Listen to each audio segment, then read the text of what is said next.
ফারিদিয়া ছাপা হয়েছে। ওই কিতাবে লেখা হয়েছে যে নবীকে নূর না মানবে সেও কাফির, যে নবীকে বাশার না মানবে সেও কাফির। জোরে বলেন সুবহানাল্লাহ। এটা কিন্তু কোন হানাফি মুফতি ফতোয়া দেননি, এটা দেওবন্দি মুফতির ফতোয়া।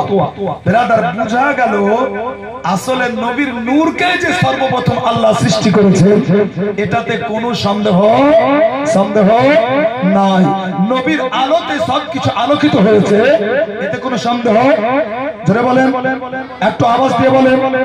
आसमान उसी से चमका, जमीन उसी से चमकी, मगरिब उसी से चमके, शिमाल उसी से चमके, जुनूब उसी से चमके, हजरत आदम उसी से चमके, हजरत शीश उसी से चमके, हजरत सुलेमान उसी से चमके, हजरत दाऊद उसी से चमके, हजरत नूह उसी से चमके, हजरत मूसा उसी से चमके, हजरत ईसा उसी से चमके, फारूक आजम उसी से चमके, इमाम आजम उसी से चमके, मुफ्ती आजम उसी से चमके। इसीलिए तो आला हजरत ने फरमाया था, या रसूल अल्लाह चमक तुझसे पाते हैं सब पाने वाले, मेरा दिल भी चमका दे चमकाने वाले।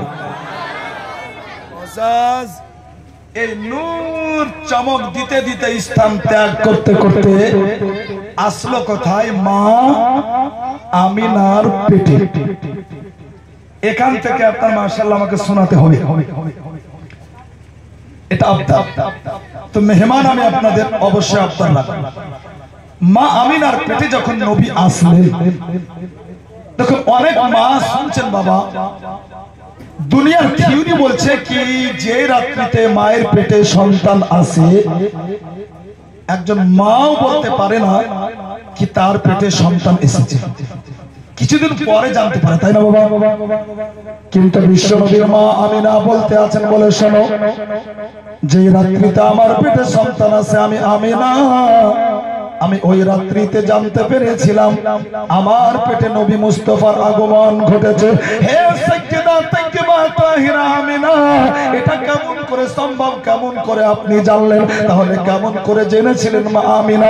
এবার আমিনার জবান থেকে আপনারা শুনুন বিরাদার। সাইয়্যিদা তাইয়্যিবা তাহিরা জাকিয়া হযরতে মা আমিনা রাদিয়াল্লাহু তাআলা আনহা বলতে আছেন, শোনো গো, যে রাত্রিতে আমার নবী আছেন আমার গর্ভে, আমার স্বামী আব্দুল্লাহর পাশে আমি শুয়েছিলাম। রাত্রিতে হঠাৎ করে আমার চোখটা খুললো, যখন ঘুমটা ভাঙলো চোখটা খুললাম, আর চোখটা খুলে আমি দেখলাম কারণ আমার ঘরে একটা লম্বা চওড়া লোক দাঁড়িয়ে আছে। আমি আমিনা, আমি লোকটাকে দেখে বড় অবাক হয়ে গেলাম, ওই ব্যক্তিকে দেখার পরে আশ্চর্য হয়ে গেলাম। আমি চিন্তা করতে লাগলাম বলে মনে রে ওই ব্যক্তি আমার ঘরে কেমন করে প্রবেশ করলো। আমি আমিনা একবার আমি জানালা দরজার দিকে তাকিয়ে দেখলাম, আমি দেখলাম জানালা দরজা বন্ধ আছে। আমি আরো আতঙ্কিত হয়ে উঠলাম, জানালা বন্ধ দরজা বন্ধ, এই ব্যক্তি আমার ঘরে কেমন করে প্রবেশ করলো। সাইয়্যিদা মা আমিনা হযরত আব্দুল্লাহকে ডাক দিতে গিয়েছেন মুআজ্জাজ, যেমনই আপনার ডাক দিতে যাওয়া ওই ব্যক্তি ডাক দিয়ে বলতে আছেন, ওগো আমিনা, আব্দুল্লাহকে ডাকার কোনো প্রয়োজন নাই, আব্দুল্লাহকে ডাকতে হবে না। বলে হে আমিনা শোনো গো, আমি তোমার কোনো ক্ষতি করার জন্য আসি নাই। হে আমিনা শোনো, আমি আল্লাহর হুকুমে তোমার ঘরে এসেছি শুধুমাত্র একটা খুশির খবর শুনিয়ে দেব, আর একটা খুশির খবর শুনিয়ে দেওয়ার পরে আমি তোমার ঘর হতে বিদায় নিয়ে নেব। যেমনই আপনার কথাগুলো শুনলেন মা আমিনা, হায়রে মা আমিনা, আমিনার অন্তর থেকে সমস্ত ভয় দূর হয়ে গেল।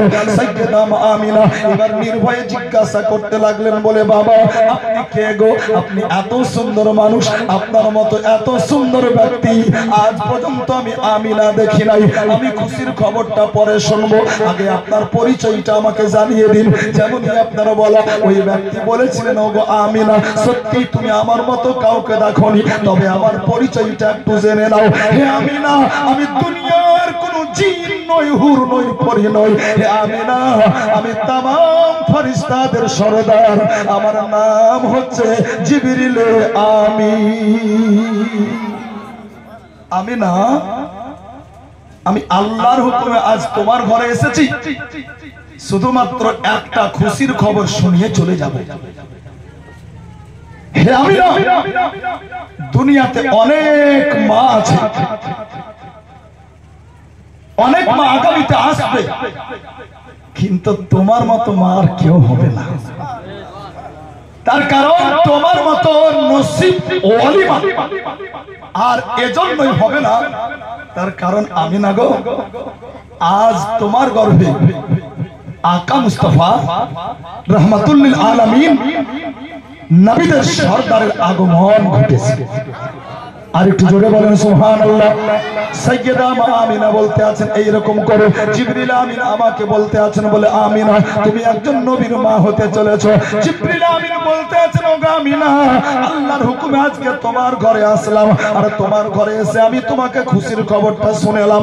আমি জিবরিল আমিন চলে যাচ্ছি, তবে আর একটা কথা তোমায় বলে যাই, হে আমিনা শোনো গো, আমি তোমার বালিশের নিচে একটা জান্নাতি তাবিজ রেখে গেলাম। হে আমিনা যখন তোমার লাল দুনিয়াতে আসবে, ওই জান্নাতি তাবিজ খানা তোমার লালের গলায় পরিয়ে দিও।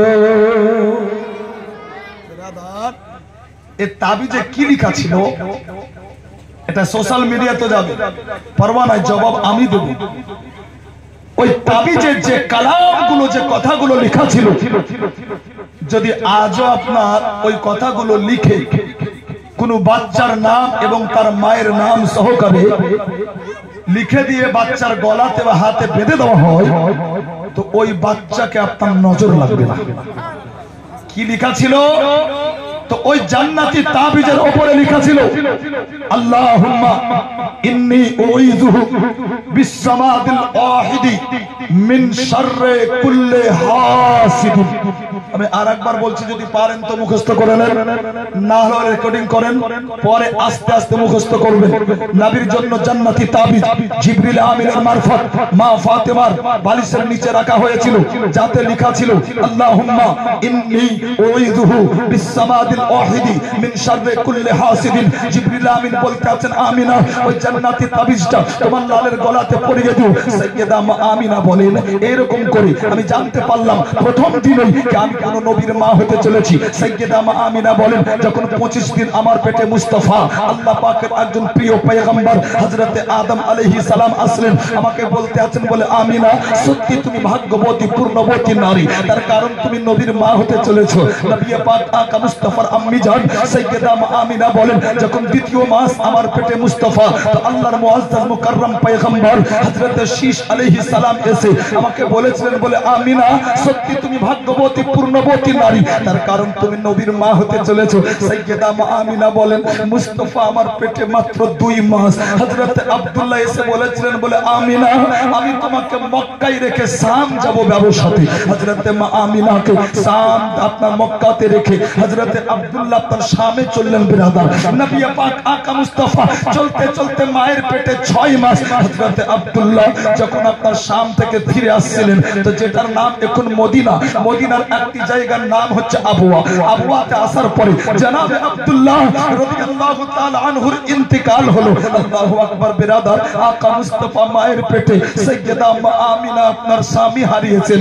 মুআজ্জাজ হযরতে আব্দুল মুত্তালিব দিশেহারা সাইয়্যিদা তাইয়্যিবা তাহিরা জাকিয়া হযরতে মা আমিনা রাদিয়াল্লাহু তাআলা আনহা চোখের পানি ঝরাতে আছেন। হঠাৎ করে মা আমিনার কানে আওয়াজ আসতে আছে বলে আমিনা চিন্তা করো না, কান্না করো না, তুমি হয়তো চিন্তা করছো তোমার সন্তান তোমার গর্ভে, অতএব তোমার সন্তানের পিতার ইন্তেকাল হয়েছে, তোমার সন্তানের দেখাশোনা কে করবে, তোমার সন্তানের যত্ন কে নেবে, তোমার সন্তানের হেফাজত কে করবে। বলে আমিনা চিন্তা করিও না, আনা ওয়ালিয়ুহু ওয়া আনা নাসিরুহু ওয়া আনা হাফিজুহু, मैं मौला मैं उसका मददगार हूँ, मैं मौला मैं अल्लाह मैं उसका मुहाफिज हूँ। बोले आमिना अपने आका को मैंने यतीम नहीं बनाया बल्कि यतीमों का सरदार बना दिया।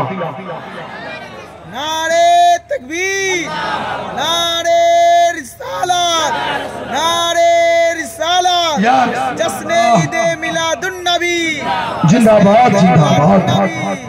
हजरत মা আমিনা বলে কি আমি শুনতে পেলাম কে যেন বলতে আছে আমিনা চিন্তা করো না, আল্লাহ তার হেফাজতের দায়িত্ব নিয়েছেন, অতএব আল্লাহ তার হেফাজত করবেন, আল্লাহ তার মুহাফিজ, আর আল্লাহ হচ্ছেন তার বড় সাহায্যকারী। জোরে বলবেন না এবার? এটা তো বাংলাতে বুঝালাম তাই না? আচ্ছা আল্লাহ যার হেফাজতের দায়িত্ব নেন, আচ্ছা বলুন তার আর প্রয়োজন কারো আছে? কোনো প্রয়োজন নাই। কিন্তু মা আমিনা তো স্বামী হারিয়েছেন। একজন মা শুধু জানে স্বামী হারার যন্ত্রণা কত। স্বামী হারার যে যন্ত্রণা, এটা আপনার আমার মতো মৌলবি ভাষায় প্রকাশ করে আপনাদের সঠিক বুঝাতে পারবে না। তার কারণ কত যে কষ্ট একজন মাই জানে যে মায়ের স্বামী ইন্তেকাল হয়েছে। সাইয়্যিদা মা আমিনা উনি আপনার আব্দুল্লাহর ইন্তেকালের পরে ঘর থেকে বের হতেন না। ঘরে কি করতেন শুনুন। আজ যারা বলতে আছে কি আমিনা জাহান্নামী, আজ যারা বলতে আছে আমিনা একজন মূর্খ নারী ছিলেন, আব্দুল্লাহর ইন্তেকালের পরে হযরতে মা আমিনা ঘর থেকে বের হতেন না, বরং কাগজ কলম নিয়ে মা আমিনা আব্দুল্লাহর শোকে আপনার কবিতা আবৃত্তি করতেন। আল্লাহু আকবার। অল্প দিনের মধ্যে মা আমিনা 2খানা কিতাব লিখে দিয়েছেন আব্দুল্লাহর শোকে। আগে পড়ো তো আলতলা বেলতলা কলতলা আড্ডা মেরে তারপরে ফতোয়া দিচ্ছ কি আমিনা জাহান্নামী। শুনুন, আকীদা তৈরি করি। একটা ছোট্ট আর প্রশ্ন করে জবাব দিবেন। আল্লাহর একজন নবী, ওনার নাম হচ্ছে হযরতে ইউনুস। শুনেছেন বাবু? যারা বলেন হযরতে ইউনুস আলাইহিস সালাম। তাহলে নিশ্চয় ওনার ঘটনাও শুনেছেন কি উনি মাছের পেটে 40 দিন ছিলেন। কতদিন? আরো জোরে 40 দিন। 40 দিন পর যখন পরিত্রাণ পেলেন, আল্লাহ পাক বলতে আছেন জিবরিল লাব্বাইক। আল্লাহ পাক বলতে আছেন বলে জিবরিল ওই মাছটা উঠাও। জিবরিল আমিন বলতে আছেন আল্লাহ যদি সমুদ্রের পানি হতে এই মাছটাকে আমি উঠিয়ে দিই তাহলে তো মাছটা মরে যাবে, তার কারণ পানি ছাড়া তো মাছ বাঁচবে না। আল্লাহ পাক রব্বে কায়নাত বলেছেন বলে জিবরিল একে সমুদ্রের পানি থেকে উঠাও আর জান্নাতের পানিতে রেখে দাও। জোরে বলেন, জোরে মহব্বতে বলেন। আমাদের কাজ করতে দেন। খুব জোরে যদি চলে তাহলে কিন্তু এখানে ক্যাচ করবে। হ্যাঁ দেখবেন আস্তে কম স্পিডে চালান। মাশাআল্লাহ। কি বলতেছিলাম ব্রাদার?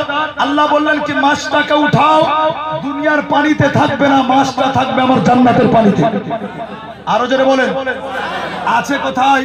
কোরআন শরীফের তাফসীরে সূরা সাফফাতের মধ্যে আছে। আল্লাহু আকবার। জিবরিল আমিন বলেছিলেন আল্লাহ এই মাছের এত সম্মান কেন? সব মাছ থাকবে দুনিয়ায় সমুদ্রের পানিতে আর এই মাছটা জান্নাতের পানি। আল্লাহ পাক বলতে আছেন জিবরিল এই মাছটার পেটে আমার প্রিয় নবী ইউনুস মাত্র 40 দিন ছিল। আরে পাগল, যে মাছের পেটে 40 দিন থাকার কারণে মাছটাকে আল্লাহ এত ইজ্জত দিলেন যে মাছটা থাকবে জান্নাতের পানিতে। তো যেই মায়ের পেটে আকা মুস্তাফা 9 মাস 10 দিন ছিলেন, ও মা আমিনা জাহান্নামী হবে? পাগলামি করার জায়গা পাও না?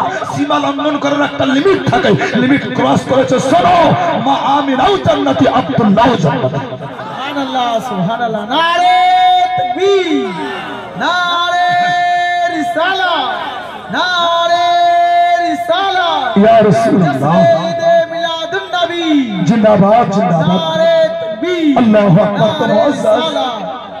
হয়েছে ভাই, হয়েছে? হ্যাঁ হয়েছে, মাশাআল্লাহ। একবার দরুদ পড়ুন। আল্লাহুম্মা বলতে আছেন বলে আব্বা গো আজকে একটা কথা বলতেছিলাম। হযরত আব্দুল মুতাল্লিব বলতে আছেন কি বলবে মা আমিনা। সাইয়্যিদা মা আমিনা আব্দুল মুতাল্লিবকে বলতে আছেন বলে আব্বা গো আমার মনটা বড্ড খারাপ করছে গো আব্বা, যদি আপনি একটু অনুমতি দিতেন তাহলে আমি আমার একটা বান্ধবীর বাড়ি থেকে ঘুরে আসতাম। হায়রে আব্দুল মুতাল্লিব উনি চিন্তা করতে লাগলেন মনে রে আমার আব্দুল্লাহর ইন্তিকাল হয়েছে, বাস্তবে আমার আমিনার মনটা বড্ড খারাপ। যখন আমিনা তার বান্ধবীর বাড়িতে যেতে চাই আমি তাকে বাধা দেব না, তার কারণ বান্ধবীর সাথে একটু গল্প গুজব করবে আর কথাবার্তা বললে পারে আমিনার মনটা অনেকটা হালকা হয়ে যাবে। তার কারণ বান্ধবীতে অনেক মনের কথা আপনার শেয়ার করা হয়। হযরত আব্দুল মুতাল্লিব আমিনাকে বলতে আছেন বলে আমিনা যাও, আমি তোমাকে যাওয়ার অনুমতি দিলাম। হযরত আমিনা রাদিয়াল্লাহু তাআলা আনহা এবারে আপনার আব্দুল মুতাল্লিবের কাছে অনুমতি নেওয়ার পরে হযরত আমিনা আস্তে আস্তে গুটি গুটি পায়ে আপন বাড়ি থেকে আপনার বান্ধবীর বাড়ির উদ্দেশ্যে রওনা দিয়েছেন। ও মুসলমান কাল লাগিয়ে শুনুন বাবু, একটু আমাকে দেখে আপনি শোনার চেষ্টা করুন, একাগ্রতা নষ্ট হবে না আপনার। সাইয়েদা মা আমিনা যখন চলতে লাগলেন বেরাদার, চলতে চলতে ওই রাস্তার ধারে একটা জঙ্গল ছিল। যখন জঙ্গলটা পার করতে আছেন মা আমিনা, হাইরে মা আমিনা, ওনার চোখে পড়ে গেল একটা অবাক কাণ্ড। সাইয়েদা মা আমিনা অবাক কাণ্ডখানা আগ্রহ সহকারে দেখতে আরম্ভ করলেন। ও মুসলমান, অবাক কাণ্ডটা কি ছিল বাবা? আপনিও চমকে যাবেন শুনে। সাইয়েদা মা আমিনা দেখতে আছেন যেন একটা বাঘ দড়িয়ে আছে, আর বাঘটা দড়িয়ে এসে হরিণের গালে চুমু দেয়, আর হরিণটা দড়িয়ে এসে বাঘের গালে চুমু দেয়। ও বেরাদার,